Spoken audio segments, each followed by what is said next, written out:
Bom dia, irmãos, graça e paz. Sempre é um grande prazer para mim poder compartilhar as escrituras com vocês. E hoje nós vamos dar continuidade à nossa aula, que começou lá no domingo passado. Dando continuidade ao tema do discipulado, eu gostaria, nesse primeiro momento, de fazer um movimento recuperando as coisas que nós estabelecemos na semana passada. Nós vimos que discipulado é uma palavra que possui dois sentidos. Consiste no ato de seguir a Jesus e também no ato de ensinar pessoas a seguir a Jesus. Nós vimos também de que a palavra discipulado, ela não é encontrada literalmente nas Escrituras. E por isso recorremos a algumas palavras gregas que pudessem nos ajudar a conceituar o que consiste o discipulado. Você lembra quais são as palavras?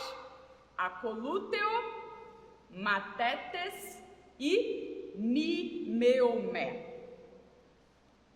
Além disso, nós vimos também de que o discipulado exige um custo, avaliar o custo, e que Jesus deixa claro as suas exigências. Todas essas coisas foram vistas na semana passada.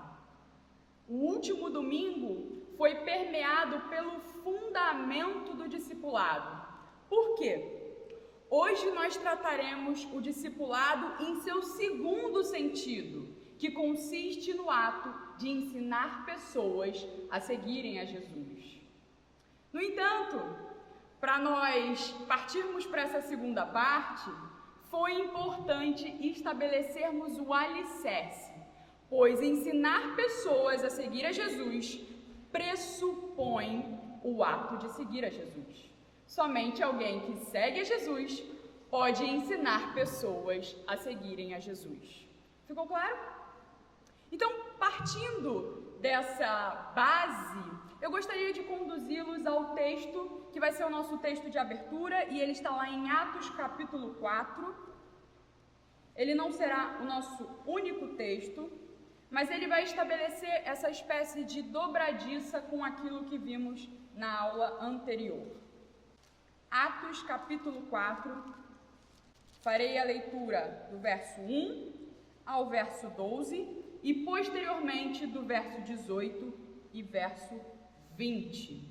Atos capítulo 4, do verso 1 ao 12, posteriormente o 18 ao 20. Diz assim a palavra de Deus: Enquanto Pedro e João ainda falavam ao povo, chegaram os sacerdotes, o capitão do templo e os saduceus, ressentidos porque os apóstolos estavam ensinando o povo e anunciando em Jesus a ressurreição dentre os mortos.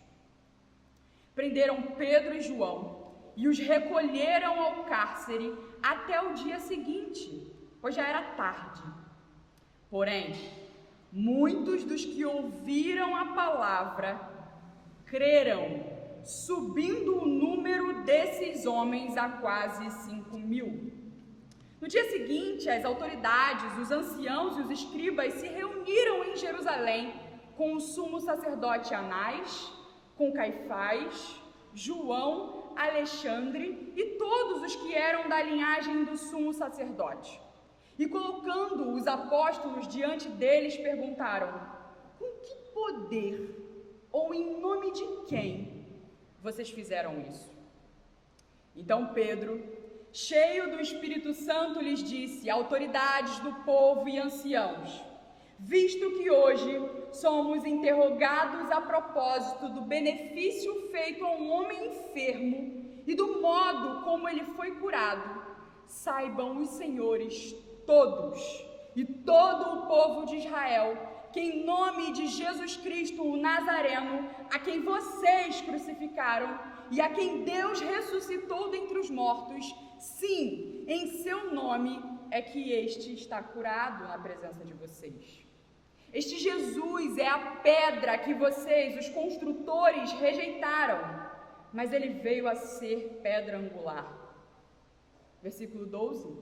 E não há salvação em nenhum outro, porque debaixo do céu não existe nenhum outro nome dado entre os homens pelo qual importa que sejamos salvos.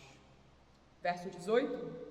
Chamando-os, ordenaram-lhes que de modo nenhum falassem nem ensinassem no nome de Jesus.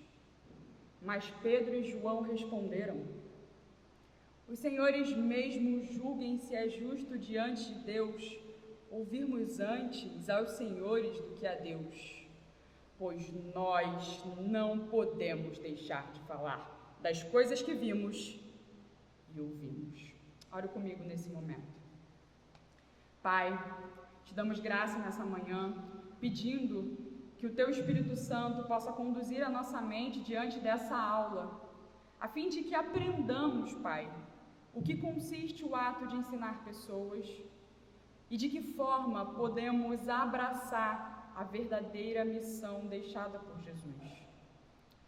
Nós somos dependentes de Ti nessa manhã e te pedimos, ó Pai, nos ajude a compreender a Tua palavra.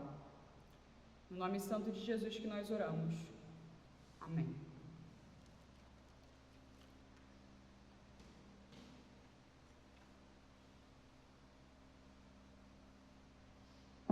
Na nossa última aula, nós vimos um Pedro que, diante da exposição do custo do discipulado, chama Jesus à parte e o repreende, dizendo: não vai ser assim. Ou, pelo menos, não era a expectativa que ele tinha acerca do Messias. Jesus, então, diante de Pedro e da multidão, estabelece os custos do discipulado. Aquele Pedro que tem as expectativas do seu coração expostas, aquele Pedro que parece rejeitar a proposta do Messias enquanto discipulado, nesse trecho parece ter sido transformado, parece outro Pedro. Algo aconteceu na vida de Pedro aqui. E o interessante é que aquele Pedro que rejeitava outrora o sofrimento que era a missão do Messias, abraça completamente a verdadeira missão do Messias. Percebe que Pedro e João aqui vão para uma condição de prisão. E a cena que nós acabamos de ler é uma cena que retrata o legado de discipulado que Jesus havia deixado a eles. O que Jesus disse sobre o discipulado? O discipulado exigiria um custo, e esse custo consistiria na rejeição. Você lembra disso? Jesus disse que o discipulado iria exigir o ensino. E o que eles fazem? Ensinam e anunciam a ressurreição. Me parece que Pedro aqui, juntamente com João, entenderam o discipulado. E o modo do qual é claramente exposto aqui, que eles compreenderam, é o fato deles terem abraçado o sofrimento e partido para o ensino. O ensino sobre quem Jesus era, o ensino acerca da sua obra e da sua ressurreição. O discipulado que eles abraçaram, lançaram eles a pessoas. O discipulado que eles abraçaram, colocaram eles diante de pessoas para que eles pudessem ensinar. E eu queria pensar com você nesse primeiro momento sobre um discipulado que se é abraçado e uma vivência posterior a isso que é marcada pelo ensino de outras pessoas. Percebe?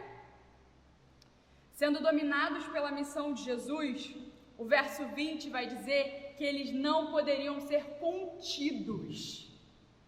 Nada os conteria a falar sobre essas coisas.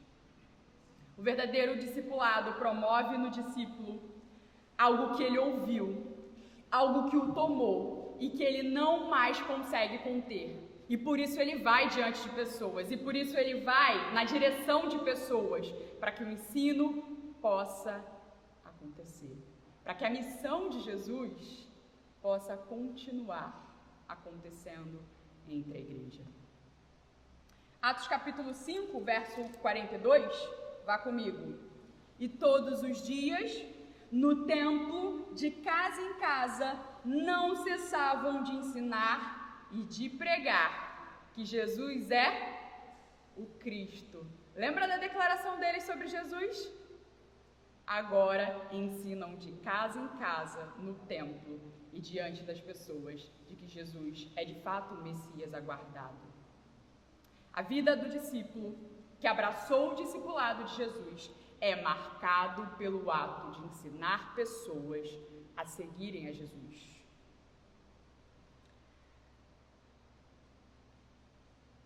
Ensinar pessoas a seguir a Jesus, portanto, não é algo facultativo. Não é algo apenas para os que estão envolvidos com a escola bíblica dominical. Não é algo para aqueles que desejam um dia se tornarem pregadores. Ensinar pessoas a seguirem a Jesus é algo intrínseco à nova natureza do discípulo. Um discípulo é alguém que está indo na direção de pessoas e ensinando. Não é algo facultativo. Não é algo que ele pode não se ver fazendo. É algo intrínseco à sua nova realidade de vida. É interessante que o texto vai dizer que Pedro e João eram homens iletrados. Não eram os homens talvez mais hábeis para um discurso como esse. Não eram os homens que eram dotados de uma formação teológica. Eram homens simples. Mas homens simples dominados por uma mensagem. É isso que marca alguém que se preocupa em ensinar pessoas a seguir a Jesus. E aí a sua pergunta pode ser assim: tá bom, Tamires, eu entendi o que é o discipulado e eu entendi qual é a dinâmica que os discípulos que abraçaram o discipulado, eles acabam abraçando para a sua vida. Mas Pedro e João não estão aqui, então como eles vão nos ensinar, como eles vão deixar claro, de modo prático, como eu faço para ensinar outras pessoas? Ensinar outras pessoas é um desafio, não? Não é algo fácil, é um desafio. Mas apesar de ser um desafio, nós precisamos enxergar nas Escrituras quais são as balizas, os parâmetros que nos fornecem não só a compreensão do discipulado enquanto ato de ajudar pessoas, mas também de que forma nós podemos dar passos nessa direção ou melhorar se já estamos dentro dessa condição. Então eu queria, nesse primeiro momento de estudo, pensar com vocês de que o ensino é algo que permeia a vida dos discípulos de Jesus. Investigando nas Escrituras esse ato, nós precisamos aqui fazer uma reflexão sobre as nossas prioridades. As nossas prioridades vão desde fazer um curso, trocar de carro, empreender em um negócio. As nossas prioridades vão desde terminar a faculdade, mas incrivelmente, para alguns discípulos, ensinar não é uma prioridade. E isso é curioso, porque se é algo tão claro e tão explícito como uma característica de um verdadeiro discipulado, ter alguém que não pensa, que não projeta a sua vida, que não prioriza essas realidades, é quase que ilógico dentro da compreensão escriturística sobre discipulado.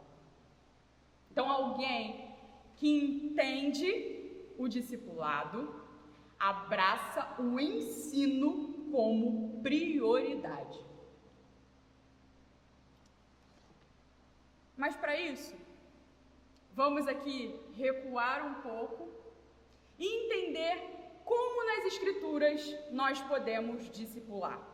Para isso eu vou fazer um movimento que dentro da teologia a gente chama de campo de teologia bíblica. Eu sempre faço esse movimento com vocês porque ele é apropriado ao mostrar de que Deus progressivamente está mostrando ao seu povo de que modo o seu povo poderia conviver em aliança com ele e de que modo essa aliança precisaria ser perpetuada.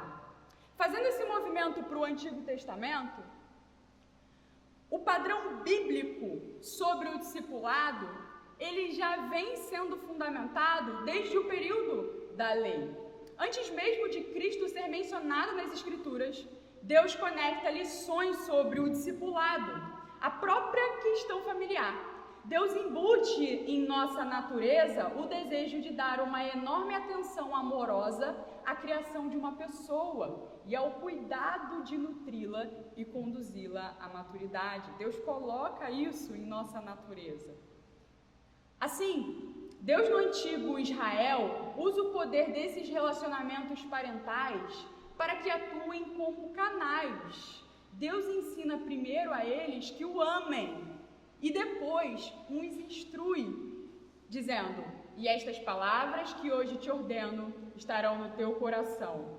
Tu as ensinarás com diligência a teus filhos e falarás a respeito delas quando te sentares em tua casa, quando caminhares, quando te deitares e quando levantares. Desde o Antigo Testamento, Deus já propõe um ensino dentro de uma dinâmica de vida. Não só no Novo Testamento, mas desde o início podemos tirar uma lição prática acerca de como discipular outro ser humano.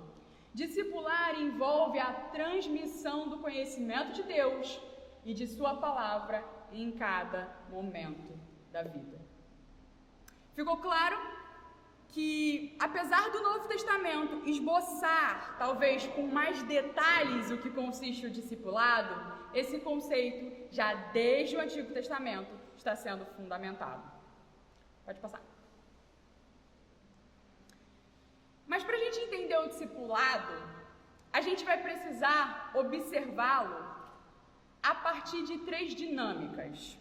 O discipulado é como um prisma, que olhado de diversas formas, compõe uma única coisa. Então, o discipulado, enquanto ato de ensinar pessoas a seguir a Jesus, possui nas Escrituras essas 3 dinâmicas. Um discipulado que decorre do púlpito, um discipulado que decorre da mutualidade e um discipulado que decorre de um relacionamento pessoal.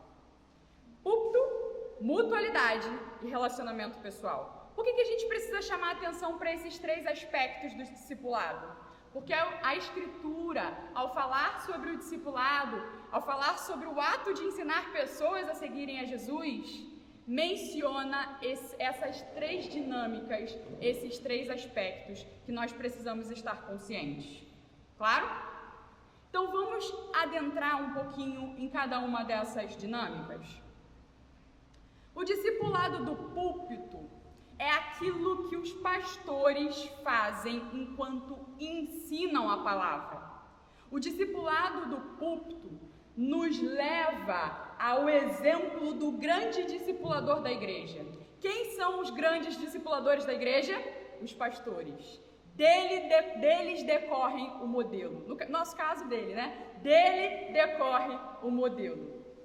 Então, o ensino que vai sendo propagado dentro da mutualidade e dentro do discipulado 1 a 1, vem cujas prerrogativas, cujas exposições das doutrinas advêm da supervisão do presbítero enquanto aquele que ensina.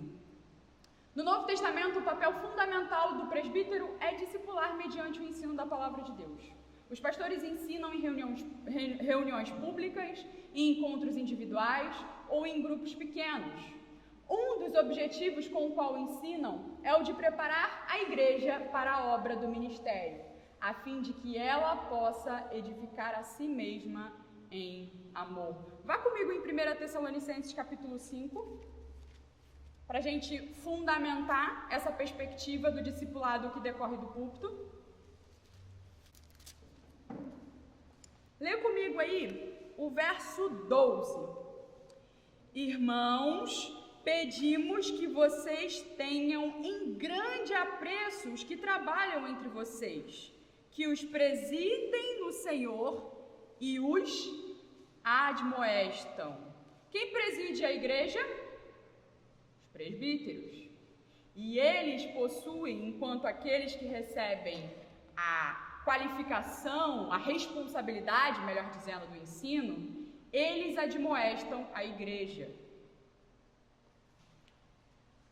Outro exemplo que nós podemos ver do discipulado pastoral consiste no fato de que a responsabilidade dos presbíteros, o ensino da ceia, do significado da ceia, de apresentar diante da igreja constantemente o que aquele ato significa. Não só isso, os presbíteros também são aqueles que são responsáveis, por exemplo, pela entrada de um determinado membro, de um determinado membro que vem a se batizar, perguntando, questionando se de fato ele conhece o Evangelho. Um membro que entra na igreja também, ele vai ser interrogado pelo presbítero, não porque o presbítero que o coloca para dentro, mas porque o presbítero é aquele que está preocupado em saber se aquele irmão entendeu aquelas dinâmicas corretamente, se aquele irmão entendeu a percepção doutrinária de quem Jesus Cristo é, do que consiste o Evangelho, do que é o batismo. Então o presbítero é aquele que supervisiona, mais uma vez, se alguém compreendeu aquela realidade de ensino. Pastores também, ou presbíteros, são responsáveis pela disciplina eclesiástica, a disciplina enquanto correção. Os pastores, eles ensinam sobre o resultado da vivência no pecado desacompanhado de um arrependimento. E eles mostram que aquela condição recomenda alguém para ser expulso pela igreja. São os pastores responsáveis por recomendar alguém, talvez que não tenha dado testemunho, para que a igreja venha excluir. Percebe as dinâmicas de ensino que decorre do púlpito? Isso consiste em discipulado. Apesar de nossa igreja a gente chamar o discipulado apenas aquilo que ocorre talvez no 1 a 1 ou naquele acompanhamento em dupla, o discipulado possui essa abrangência de visão nas Escrituras. Partindo para o segundo ponto, pode partir. Eu queria pensar com vocês, antes de ir para o segundo ponto, e aí vocês mastiguem, o que acontece quando esse discipulado do púlpito, ele não acontece? Quais são os reflexos dele para a igreja? Pensa um pouquinho comigo aí, que eu vou tomar só uma água rapidinho. O que vocês acham que acontece? Muito bem. Todos os irmãos mostraram aspectos que, enquanto o púlpito ele se torna enfraquecido, se adquire de ônus para a igreja. É bem complicado porque em igrejas que não têm a pregação do Evangelho, em igrejas que não priorizam a palavra, o que acontece na dinâmica da membresia é uma ausência de mutualidade e uma ausência de discipulado 1 a 1. Se a gente olhar para a reforma protestante, por exemplo, a gente pode questionar: os reformadores não discipulavam? Os reformadores, talvez, ali não deixaram claro esse aspecto de discipulado 1 a 1. Obviamente, os reformadores estavam preocupados com o movimento de reforma do púlpito. Para que as outras dinâmicas pudessem acontecer, era necessário que o Evangelho tomasse a centralidade do culto, algo que havia sido perdido pela Igreja Católica. Conseguiram compreender a necessidade de nós termos um discipulado do púlpito? Por isso que é muito importante, ao averiguarmos se alguém tem a vocação pastoral, se essa pessoa tem aptidão para o ensino. A saúde da igreja vai ser supervisionada por alguém intimamente ligada pelo ensino. Tá vendo por que essa característica é tão importante? Tá vendo porque o pastor ele deve ser um modelo para a igreja? Porque ele é esse grande discipulador que vai modelar as demais relações entre a membresia e entre aquilo que ocorre no discipulado 1 a 1. Beleza? Partindo para o discipulado da mutualidade. O discipulado da mutualidade consiste na concepção de que a congregação trabalha junta para que a edificação do corpo aconteça. Vá comigo em 1 Tessalonicenses 5, 14. Depois que Paulo fala sobre os que o presidem, depois que Paulo fala sobre os presbíteros, no versículo 14 ele tem uma exortação à igreja. Olha aí. Também exortamos vocês, irmãos, a que admoestem os que vivem de forma desordenada. A vocês quem? A igreja de Tessalônica. Consolem os desanimados, amparem os fracos e sejam pacientes com todos.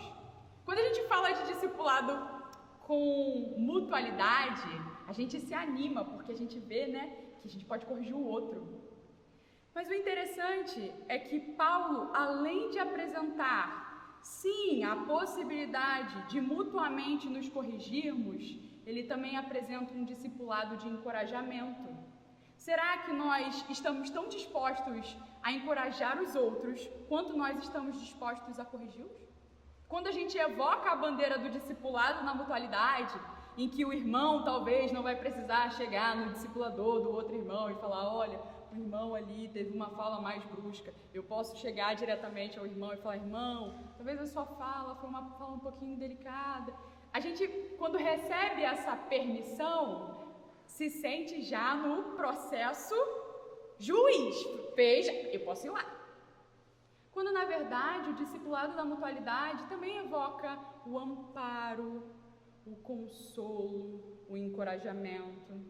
E aí a minha pergunta vai para você: o quanto desse discipulado você tem praticado e você tem permitido vivenciar, se permitido vivenciar? É necessário que apontemos para os irmãos da igreja, encorajando-os, levantando eles quando eles tropeçarem, mostrando para eles a obra de Deus, a obra que Deus tem feito na vida deles, mostrando que de fato eles estão ali mutuamente cooperando para que aquela realidade de igreja continue acontecendo. Outro texto muito importante sobre essa questão da dinâmica da mutualidade é Efésios capítulo 4. Vá comigo em Efésios capítulo 4. Enquanto eu falo sobre a questão da mutualidade, pensem no que causa uma igreja, no que acaba acontecendo numa igreja onde essa dinâmica de mutualidade não acontece. Vá pensando. Vamos em Efésios capítulo 4 para a gente ver mais um exemplo dessa justa cooperação. Capítulo 4, verso 6 diz: um só Deus e Pai de todos, o qual é sobre todos e age por meio de todos e está em todos.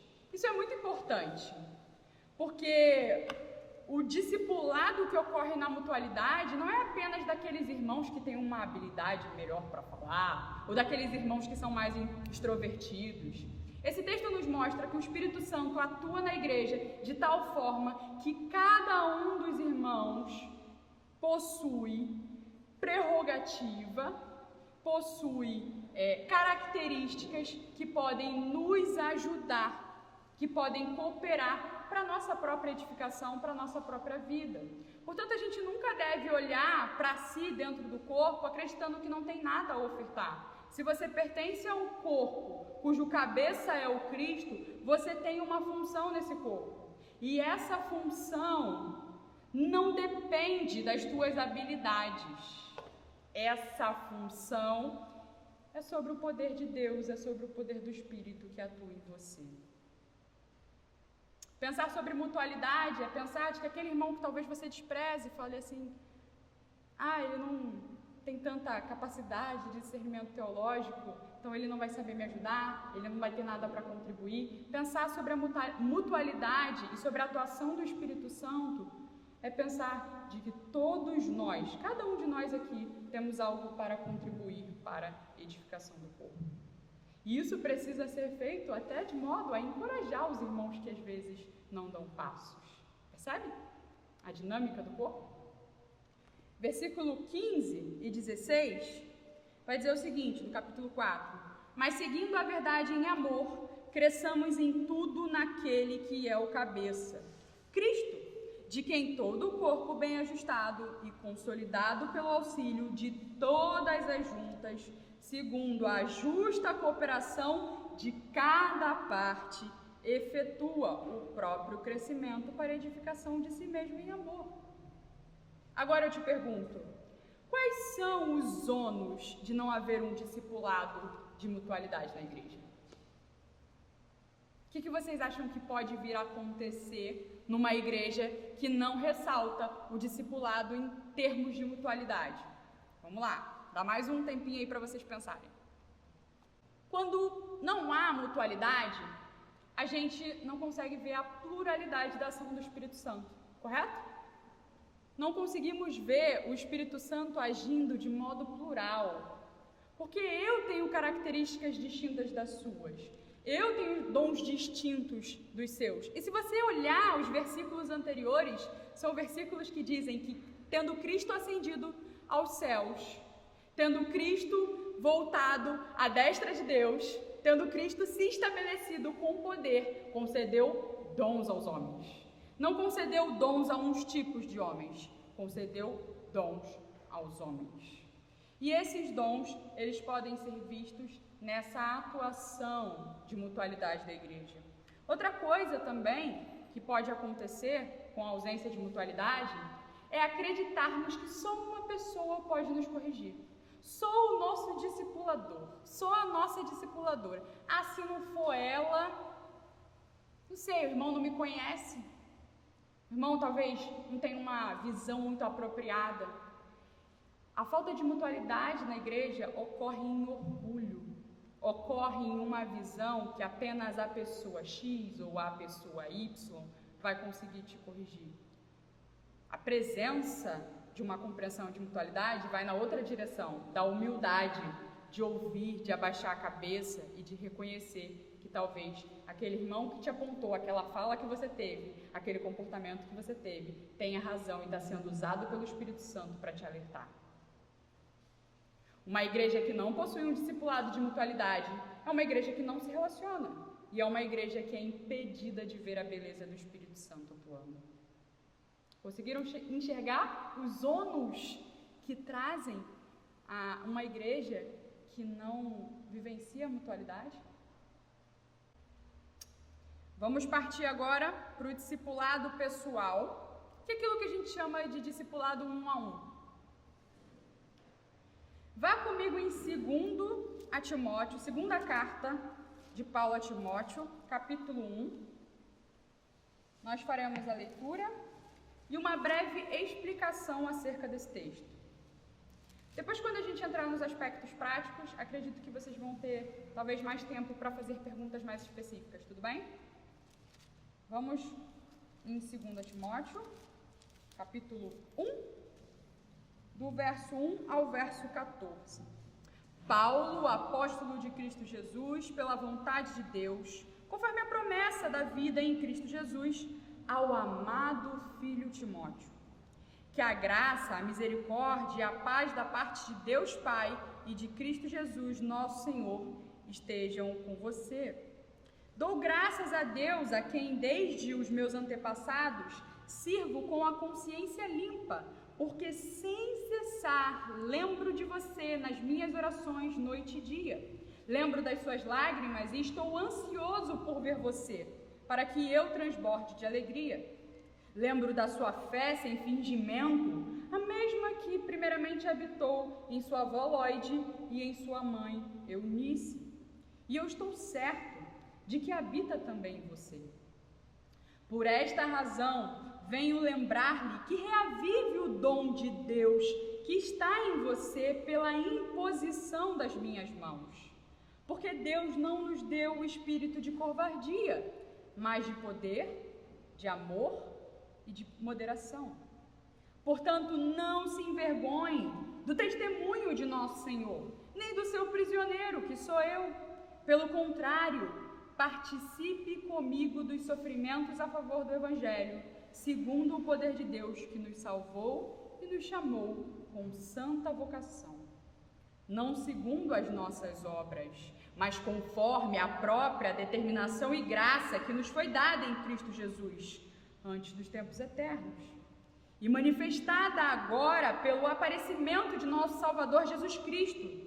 Ele não só destruiu a morte, como trouxe à luz a vida e a imortalidade, mediante o Evangelho. Para este Evangelho, eu fui designado pregador, apóstolo e mestre, e por isso estou sofrendo estas coisas. Mas não me envergonho, porque eu sei em quem tenho crido, e estou certo de que Ele é poderoso para guardar aquilo que me foi confiado até aquele dia.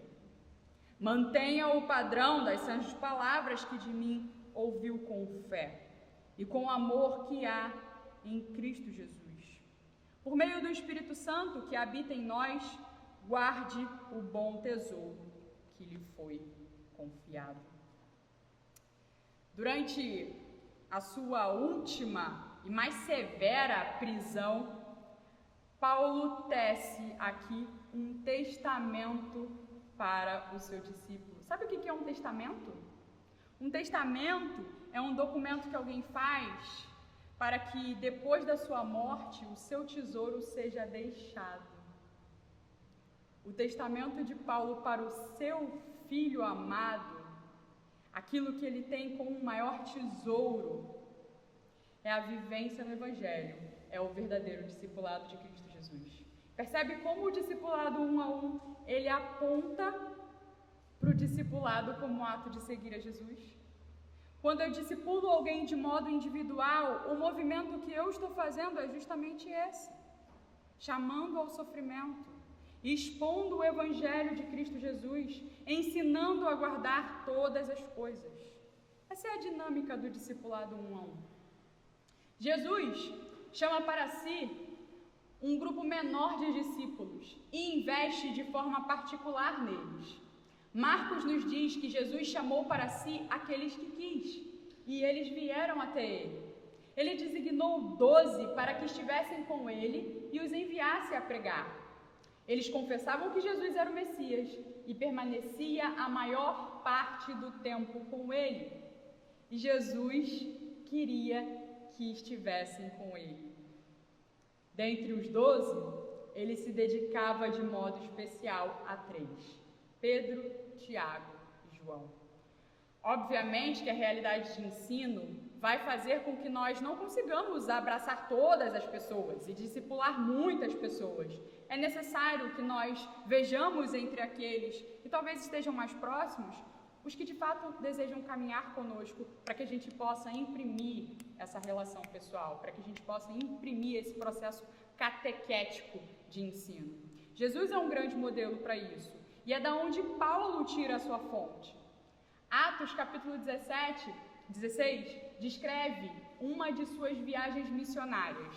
O capítulo, todavia, começa apresentando-nos um discípulo chamado Timóteo, e em seguida nos diz: Paulo queria que Timóteo o acompanhasse. Paulo, tal como seu mestre Jesus, queria que seu discípulo o acompanhasse e estivesse com ele na obra do reino. Pode passar. Algumas coisas a gente precisa pensar enquanto discipulado pessoal a partir desse texto. O verso 1, por exemplo, vai nos dizer que o serviço do discipulador, ele aponta para uma constante oração. Perceba, Paulo ora sem cessar por Timóteo, verso 3. Paulo reputa-se ao seu discípulo como um filho. Existe uma relação íntima, alguém que está no coração de Paulo. Verso 4, por exemplo, nós podemos ver um discipulador tomado de saudades. Olha o verso 4: estou ansioso por ver você para que eu transborde de alegria. Verso 5, nós podemos ver um discipulador que relembra o progresso de seus discípulos, que relembra momentos importantes. Paulo tem lembranças afetivas com Timóteo.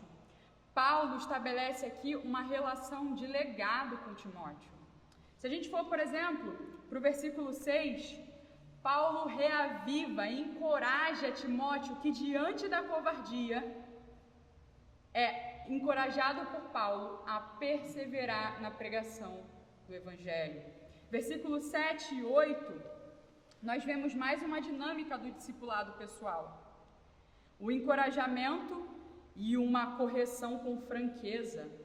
Paulo diz a Timóteo, porque Deus não nos deu espírito de covardia, mas de poder, de amor e de moderação. Um discipulado pessoal é um discipulado que existe uma franqueza corretiva. Verso de número 8, nós temos Paulo chamando Timóteo a um compartilhamento de sofrimento. Não se envergonhe do testemunho do nosso Senhor, nem do seu prisioneiro que sou eu. Pelo contrário, participe comigo dos sofrimentos a favor do Evangelho. Verso 9, 10 e 11, nós temos Paulo chamando Timóteo a uma entrega permanente, a uma busca permanente em vivenciar as realidades do discipulado. Ele fala sobre o porquê eles lutam, ele fala sobre não ser as obras próprias deles, mas ser algo completamente vinculado ao Senhor, ser algo completamente operado pelo Senhor e com vista à imortalidade. Paulo aponta para uma dinâmica de ressurreição. Um discipulado precisa contemplar falas que vão na direção da ressurreição, como a nossa esperança, como a nossa única esperança. Versículo 13 exige uma prática imperativa aí. Mantenha o padrão das sãs doutrinas, mantenha o padrão das sãs palavras que de mim você ouviu, com fé e com amor que há em Cristo Jesus. Existe uma exigência que um discipulador faz para o seu mestre, que é a manutenção daquilo que ele ensina. E por último, nós temos aí no fechamento do testamento, Paulo falando para que ele guarde o tesouro que ele estava entregando. Paulo está saindo dali, possivelmente por uma condição de morte. Paulo, em sua última fala, em seu último discurso, talvez, escrito, ele não está preocupado com si mesmo, mas ele está preocupado em encorajar o seu discípulo, que está sofrendo, que está passando por um processo de covardia, para que ele continue adiante, ensinando, capítulo 2, verso 2, ensinando o que outrora ele aprendeu dele mesmo. E o que você ouviu de mim na presença de muitas testemunhas, isso mesmo transmita a homens fiéis, idôneos para instruir a outros. O discipulado pessoal de Paulo, que remonta o discipulado de Jesus, prepara e envia para que outros possam ser alcançados. Um discipulado pessoal precisa contemplar todas essas dinâmicas.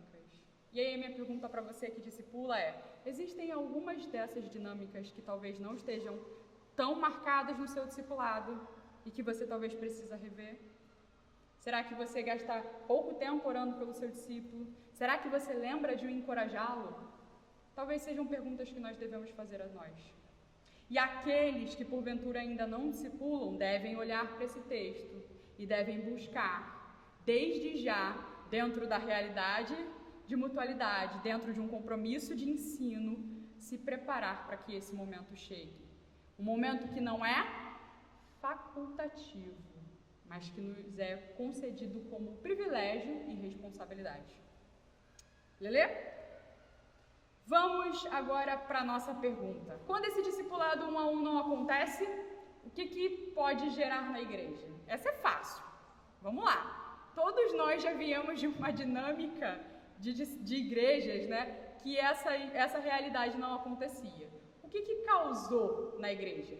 Quais são os comprometimentos que a saúde da igreja acaba recebendo pela ausência disso? Vou deixar para vocês.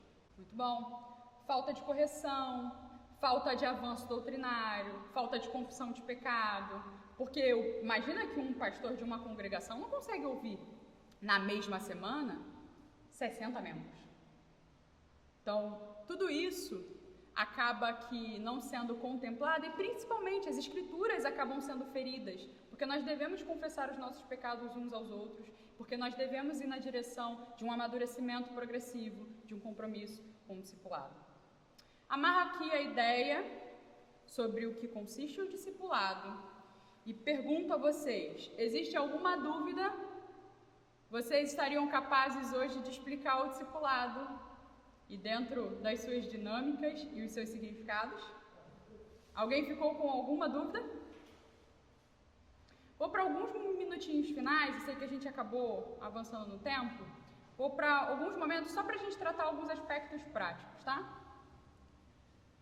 Pode passar. Condição para discipular, legitimidade e ilegitimidade. O que é legítimo para que eu não discipule e o que talvez não seja tão legítimo assim e que denota talvez uma preguiça ou uma falta de discernimento espiritual sobre essa responsabilidade. Coisas legítimas. Ser alguém recém-chegado na fé ou na igreja. Óbvio que se você chegou agora, se você se converteu agora, não é para que você saia na direção de pessoas e promova esse discipulado um a um. Você vai precisar talvez trabalhar, entender a dinâmica, ser instruído para que em determinado momento isso aconteça. Ser alguém que precisa ter o evangelho e as doutrinas expostas com uma maior exatidão, que é o caso que acontece principalmente com o novo convertido, ele precisa ser instruído para que ele possa instruir a outros. Períodos extremamente complicados no que tange ao ápice de uma doença, isso é a exceção e não a regra, então existem pessoas que por estarem passando por um ápice na doença, elas não vão discipular durante aquele momento. Mas perceba, uma doença não faz com que ela tenha uma certa exceção enquanto discipulada. A Escritura é clara de que isso é exigência a todos os discípulos. Está sendo tratado em alguns aspectos quanto a pecados, também é algo que garante a legitimidade de não discipular naquele momento. Agora, o que é ilegítimo? E se você se encontra talvez nessas condições, é necessário que nós possamos repensar. Uma visão autodepreciativa de si, uma sensação de incapacidade de ensinar alguém doutrinariamente, timidez e aspectos de temperamento, estar ocupado demais com outras responsabilidades, não ser igual ao irmão X ou igual ao irmão Y, não ter ninguém do conselho apontando para que você vá na direção de alguém, isso não é justificativa para que você não esteja discipulando. Tudo bem? Ficou claro? Botei tópicos assim, para que vocês possam realmente refletir sobre isso. Se a sua condição é alguma daquelas ali, não tem motivo para que você não esteja discipulando. A gente tem, na nossa realidade de igreja, uma distinção de tutoria e de discipulado formal. Isso precisa ficar muito claro também. No que consiste a tutoria? O período de aproximação que um discípulo faz do outro, sem que haja uma formalização do comprometimento mútuo entre ambos. Quando eu estou ali ensinando alguém as escrituras, essa pessoa já é alguma pessoa que tem dado testemunho de convertida, ela já visita os domingos pela manhã. Eu estou fazendo discipulado? Em certo sentido, sim. Mas no que tange o discipulado em formalidade, é necessário o olhar do conselho, é necessário o olhar do presbítero para que isso possa acontecer. Ficou claro? Por que eu estou perguntando muitas vezes sobre isso? Porque essas perguntas são as perguntas que os visitantes mais fazem. Como é que é o discipulado entre vocês? Você precisa ter isso aqui na ponta da língua. Tudo bem? Nesse período há uma averiguação se aquele relacionamento poderá se tornar um discipulado formal ou será apenas uma etapa cumprida. Vamos atuar na vida de pessoas em tutoria, cumprindo as escrituras enquanto discipulado, enquanto ensino, mas talvez em um determinado momento só da vida daquela pessoa. E a partir dali, outra pessoa o conduzirá. Isso não deve fazer com que a gente se sinta menos por estar atuando dessa forma e talvez não ter a capacidade ali de assumir aquele discipulado naquele momento. Pelo contrário, deve nos fazer nos alegrar por estarmos cumprindo as escrituras. Lelê? Pode passar. Indo para as aplicações práticas e finais, eu vou deixar o restante dos slides para que vocês possam ler em casa para conseguirem fazer a prova. Eu vou só passar brevemente nas questões, né, que Tamires entendi discipulado, Tamires agora eu sei discernir sobre isso, mas o que eu faço? Né? Eu botei um que eu faço aqui. A receita do X-Tudo. Discipular envolve tomar a iniciativa. Não dá para discipular todo mundo, e é por isso que a gente vai precisar escolher uma pessoa e não outra, por conta do tempo. A pessoa que você deseja acompanhar precisa ser alguém que queira caminhar com você.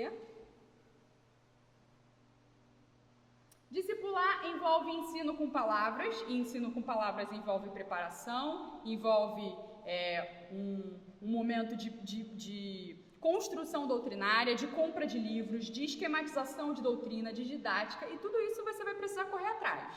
Não é só o pessoal que dá aula, não, todo mundo. Depois, o discipulado envolve correção, conduta modelar e humildade. Deveres espirituais para exercer a influência na vida de alguém. Zelo pelas coisas do Senhor, vida de oração, busca por uma compreensão maior da palavra, valores e aspirações modelados pelas Escrituras.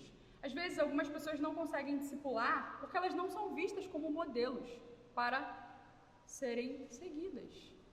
Modelos em que um discípulo de Cristo observa e fala assim, poxa, essa pessoa se parece como Cristo, então eu desejo caminhar com ela. Falta isso aqui. Se algum desses pontos aqui não tiverem bem ajustados na vida de alguém, fica difícil caminhar. Fica difícil um discípulo verdadeiro de Cristo querer caminhar com alguém que não exemplifica o Cristo. Passando, discipulado irá consumir seu tempo, discipulado irá demandar seu estudo, discipulado irá demandar sua oração, discipulado irá demandar o seu amor.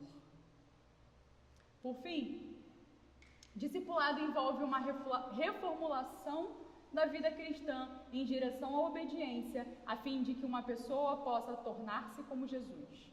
A missão da igreja não é simplesmente conseguir conversões, ou seja, aquela pessoa entendeu o evangelho, ela entrou para a igreja, acabou, não tenho mais nada para fazer. Não. A missão da igreja consiste no processo da vida cristã, né, na ajuda, no ensino durante todo o processo da vida cristã desse discípulo. Amém, irmãos? Então, a nossa visão sobre o discipulado, ela precisa conter todas essas óticas desse grande prisma. Percebe como é complexo falar sobre o discipulado? Tem as realidades da igreja local, tem as realidades enquanto escritura, que são mais abrangentes, e tem aquilo que talvez é o modelo mais eficaz, que é o discipulado 1 a 1. Discipulado feito por Jesus, abraçado por Paulo, e que nós entendemos ser o modelo mais eficaz para que haja avanço na membresia, para que haja amadurecimento entre a igreja e para que o ensino seja de tal modo especificado e aplicado a todas as áreas da vida. Abro alguns minutinhos só para perguntas, se algo não ficou claro, e a gente encerra por aqui.